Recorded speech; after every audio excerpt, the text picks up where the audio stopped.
so much to give, so much to give. So great is the world in which we live. It has so much to give, so much to give. Fun and learn, fun and learn, fun and learn, fun and learn, fun and learn, fun and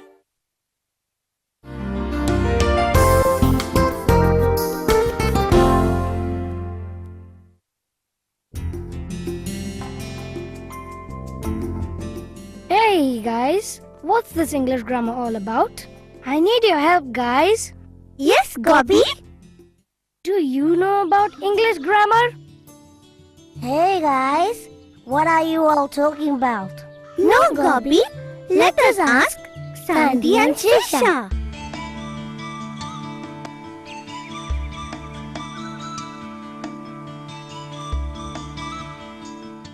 Hey guys, what's this English grammar all about? No, guys, let us ask Fufu the magic fish. She can help us. Hello, Fufu.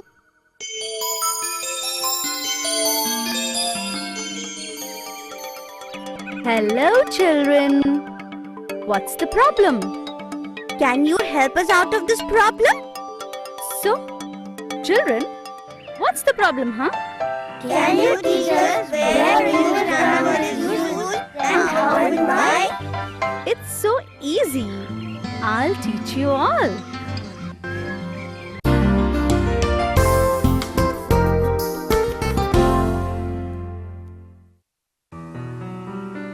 Hello, children.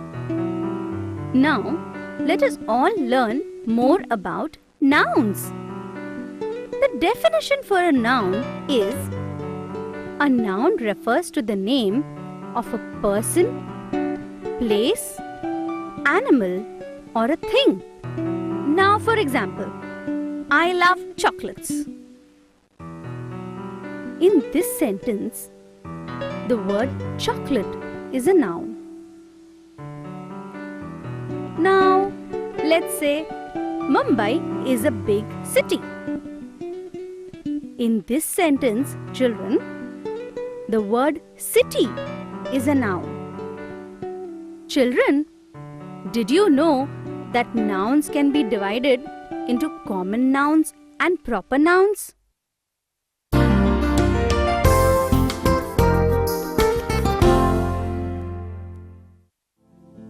Common noun refers to the common name of a person, place, or thing.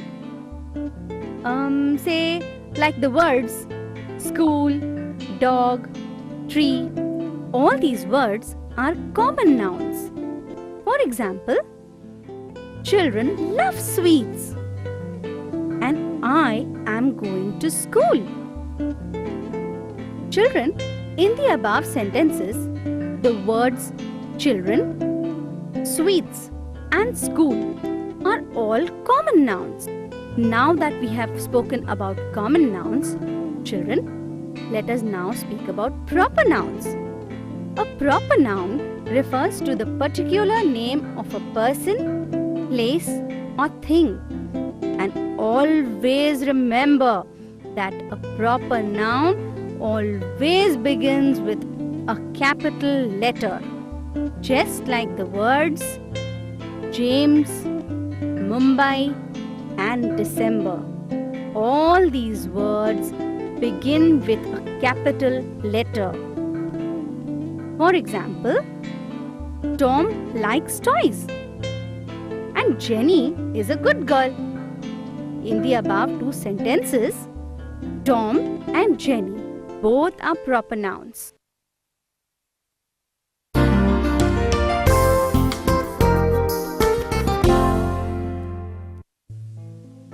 Well, children, do you know what a collective noun is? No? Never mind, I'll tell you.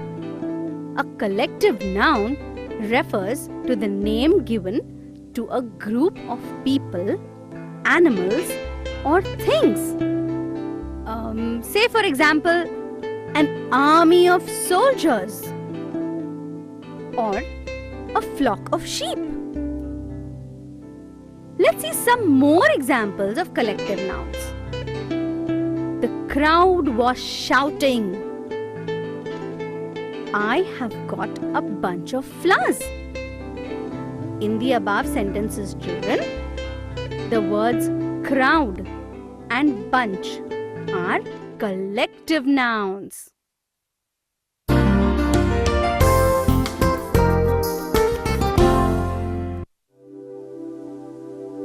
And now, children, let's learn the difference between countable and uncountable nouns. Countable nouns refer to things that can be counted. For example, Rohan has 2 bags. I have 5 pencils. In the above sentence, children, the words bags and pencils are countable nouns because they can be counted. Now let's see what uncountable nouns are. Uncountable nouns refer to things that cannot be counted. They are always singular in form. For example, I like to eat sugar. He has little milk. In the above sentences, the words sugar and milk are uncountable nouns because can you count sugar and milk? No.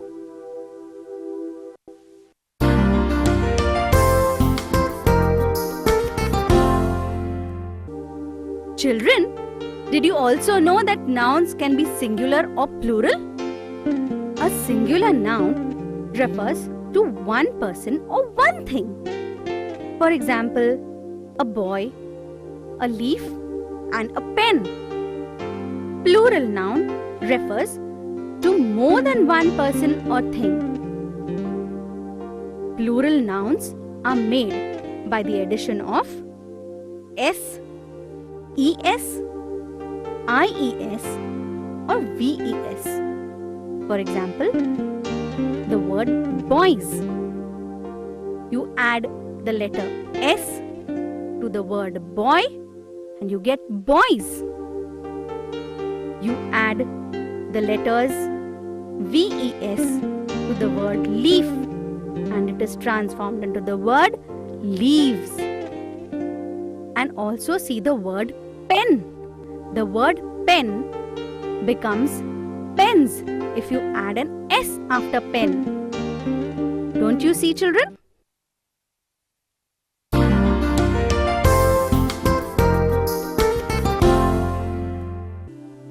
Children, did you also know that there is another type of noun called the possessive noun? Now, a possessive noun refers to the relation of a thing to the person. A possessive noun is made by adding apostrophe s to the noun. For example, this is Ram's umbrella. The above sentence shows that the umbrella belongs to Ram. Today is Maya's birthday party. The above sentence here shows that the birthday party is of Maya.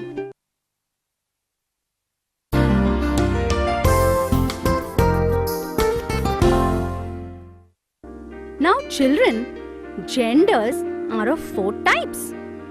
Let us see what they are. The first is the masculine gender, which refers to male living things. For example, father, son, brother, uncle, or lion. The second gender is the feminine gender, which refers to female living things. For example, mother, daughter, sister, auntie, or lioness. Now the third gender is the common gender. Here, the word can either be a male or a female. For example, student, cousin, servant. And the fourth and the last gender is the neuter gender, which is neither a male nor a female. For example, all those things without life, like books, tree, eggs.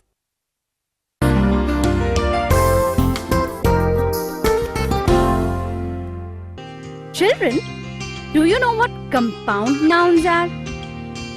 I'll tell you. Compound nouns refer to the new word formed by combining two or more words. For example, class plus room equals to classroom, and ice plus cream equals to ice cream. I'm sure you all love ice cream.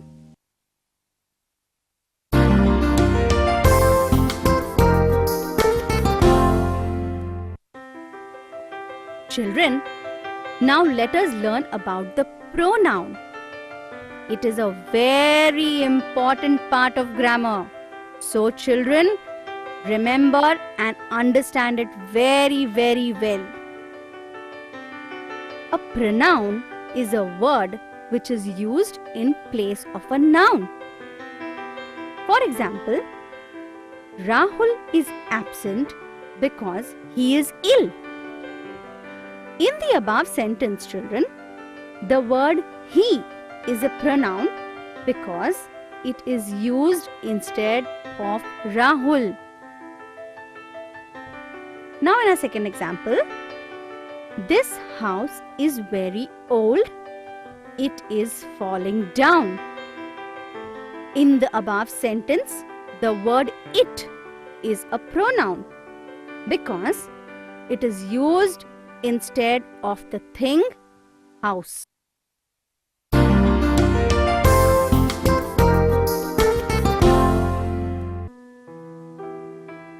Children, now let us learn about a personal pronoun. A personal pronoun refers to some specific person, place or thing. And personal pronouns are of three types: the first person pronoun, the second person pronoun, and the third person pronoun. Now, the first person pronoun refers to the person speaking. Example, I saw an elephant. The words I and we are first person pronouns. Second person pronouns refer to the person spoken to. For example, you. Do you have an extra pencil? And the third person pronoun refers to the person or thing or people or things spoken about. For example, he, she, it, they. All these are third person pronouns. Ram said he had met her. In this sentence, the words he and her are third person pronouns. Did you all understand, children?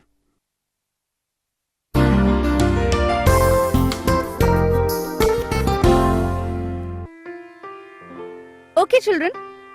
Now let's learn about possessive pronouns. Now, what is a possessive pronoun? A possessive pronoun refers to ownership. That is, something belonging to somebody. Possessive pronouns are of three types. The first person pronoun. Example, mine. This book is mine. We use the word mine for the ownership of the first person. The second person possessive pronoun. This book is yours. Here we use the word yours to refer to the ownership of the second person. the third person possessive pronoun. This book is hers. Here we use the word hers to refer to the ownership of the third person. Words like his, hers, theirs, all these words are used as the third person possessive pronouns.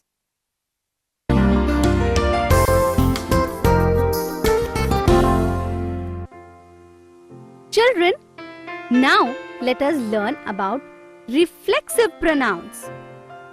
Reflexive pronouns refers back to the subject of the sentence, where reflexive noun is the object of the sentence. For example, I saw myself in the mirror. Here, myself refers to the person or thing that is the subject. A reflexive pronoun can also be used to emphasize nouns and pronouns. So, it is also called as emphatic pronoun. Example, Tom has done his work himself.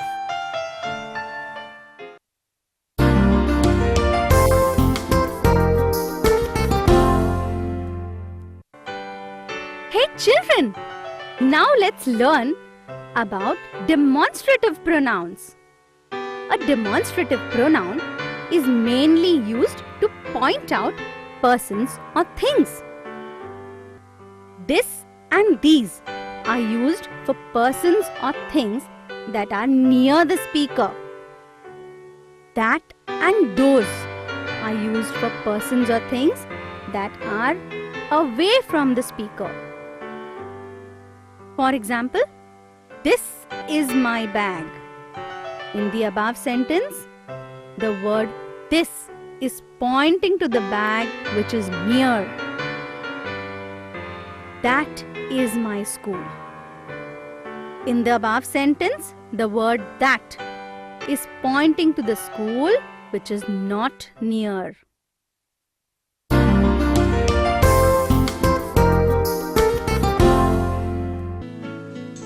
Okay children, now let's all learn what are interrogative pronouns. Oh my, what a big word that is. An interrogative pronoun is used for asking questions like what, which, who, whom and whose. For example, what are you doing? Which color do you want? I'm sure you all keep asking questions all the time.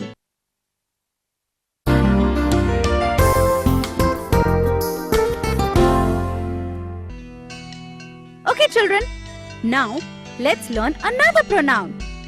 A reciprocal pronoun. A reciprocal pronoun is used to convey a two-way relationship with the help of words like each other and one another. For example, they help one another. Best friends share everything with each other.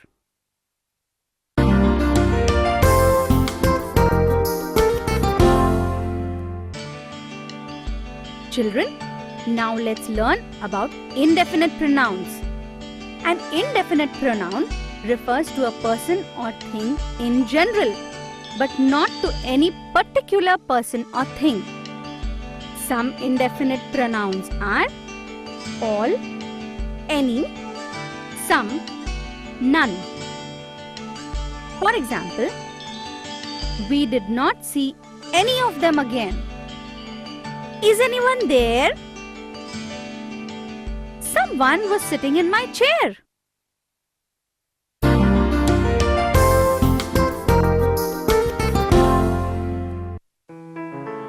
Determiners. Children, determiners are very easy to understand. A determiner is a word that determines the noun. The most common determiners are a, an and the. For example, a box or a box, an apple the rose.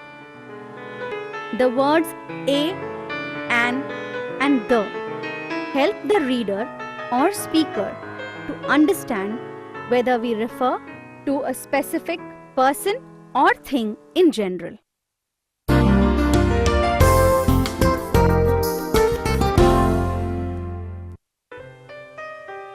A is used before the nouns to make proper nouns to common nouns. An can be used in front of the words starting with the letters A, E, I, O, U, which are vowels.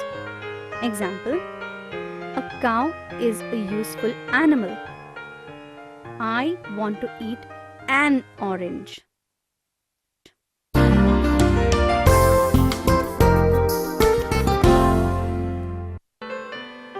The is a definite article and is used for a particular person or a thing. Example: he can play the game.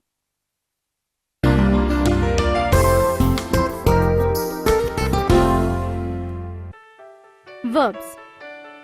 Children, verbs are of many types and are very, very important. So, first let's understand the very simple form of verbs. Verbs are words or a group of words that refer to actions and states. Verbs are sometimes known as action words. For example, the girls were singing. Hari is laughing. Here, the words singing and laughing are showing action.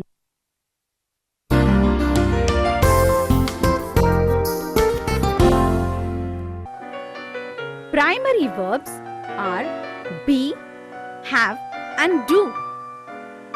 The following table explains the role of these primary verbs. For example, what is your name? In this sentence, the word is the verb of be in simple present tense. Where were you? In this sentence, the word were is the verb of be in the simple past tense.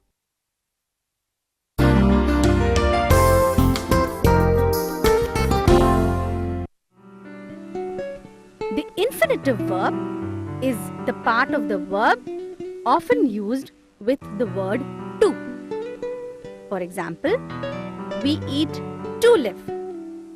Birds love to sing.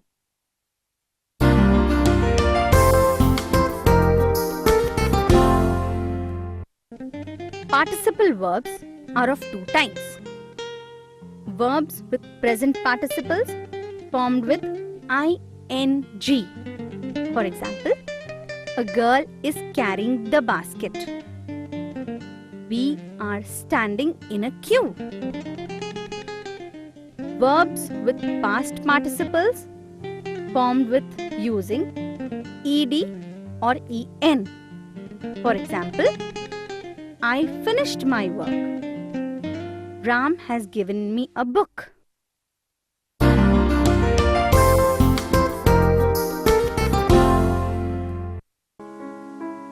Regular verbs.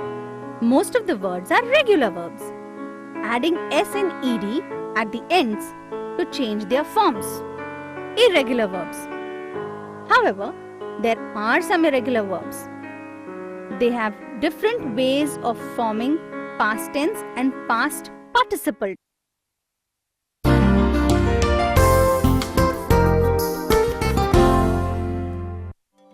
The imperative verb. The imperative verb is used to give orders, instructions, or to make suggestions.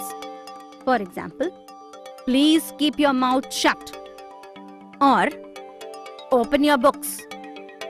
The imperative verb is made from the basic form of infinitive verb without using to.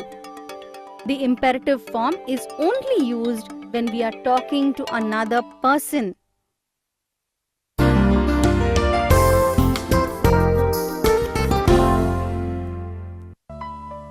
An action verb refers to the actions or things that are happening regularly.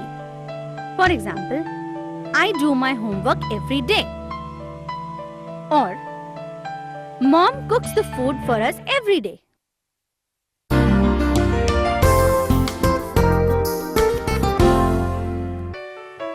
The stative verb refers to states or conditions. For example, I am a good boy. I like to go to the garden.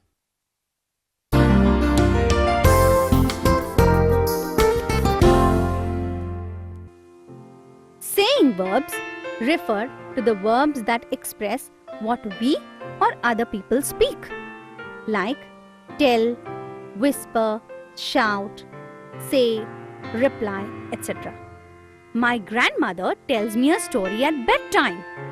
Whispering is a bad habit.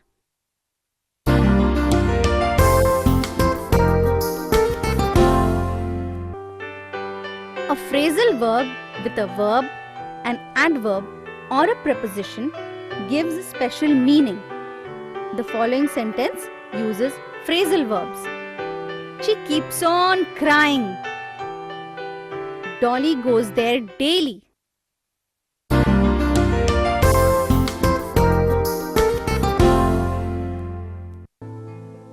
A transitive verb means the action which passes over from the subject to the object.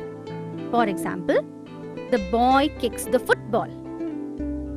The verb passes from the subject to the object. He spoke the truth. The intransitive verb means that the action does not pass from the subject to the object. For example, the boy laughs loudly. How do you do? Here, the verb stays with the subject only.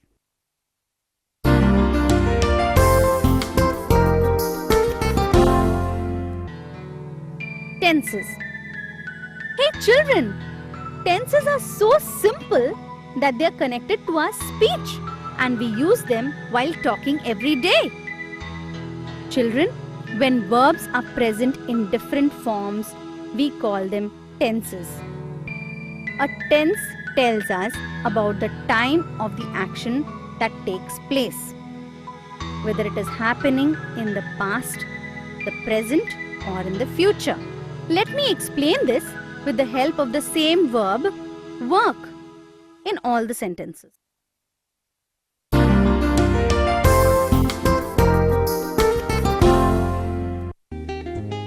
Present tense.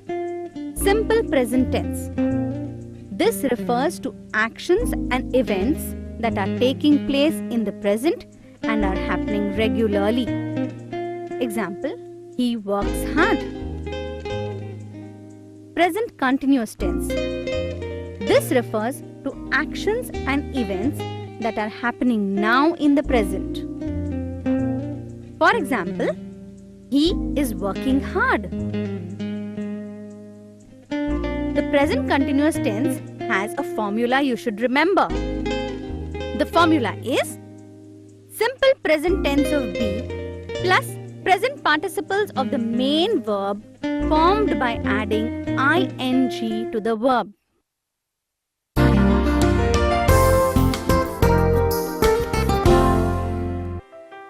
Past tense.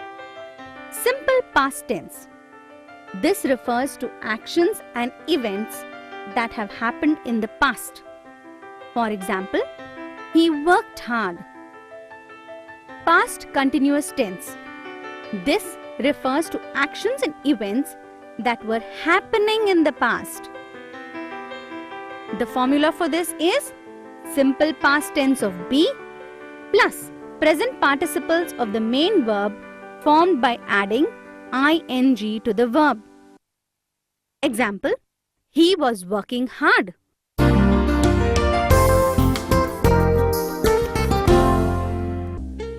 Future tense.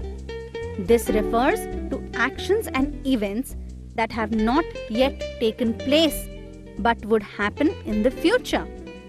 Words like will, shall, should, going to are used. For example, He will work hard.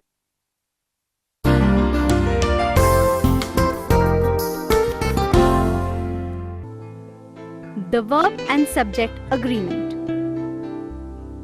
When we speak or write, we must be sure that the verb and the subject used in our sentence agree with each other in person and in number. This is known as an agreement. Care should be taken to see that when the subject is singular, the verb should also be singular. For example, Bobby dances very nice. He reads the book. When the subject is plural, the verb should also be plural. Example, Bobby and Tia are dancing very nice. We are reading books.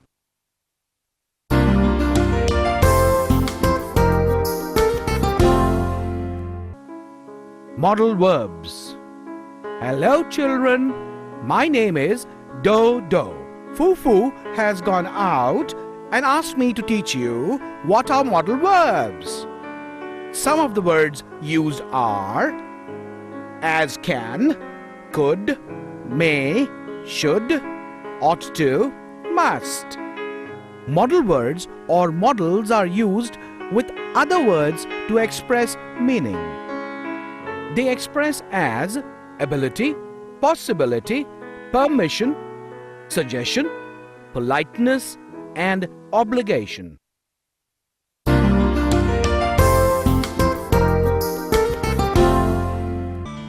Can usually expresses ability or capacity, permission. Can you lift this box? He can work hard for his exams. Can I come in?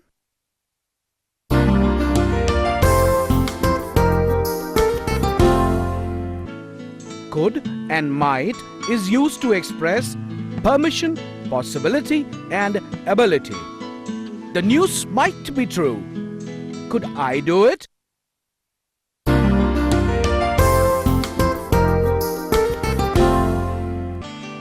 May is used to express permission, possibility, and impossibility. It may rain tomorrow. You may go now. May not be true.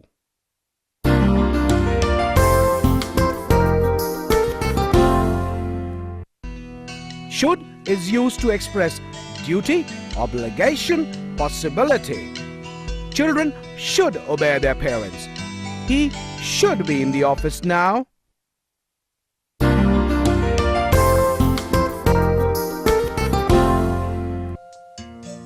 Ought to is used to express obligation, desirability, and strong probability. We ought to help him. Daniel ought to win.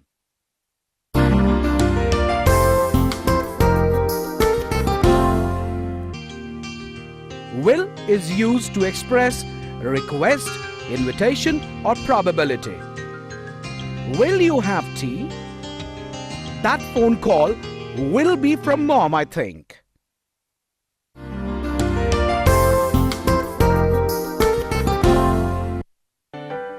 Must is used to express necessity, obligation, determination. We must do our lesson. Granny must be 90 years old.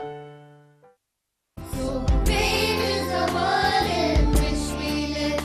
It has so much to give, so much to give. There is so much to know while we grow. Lots of things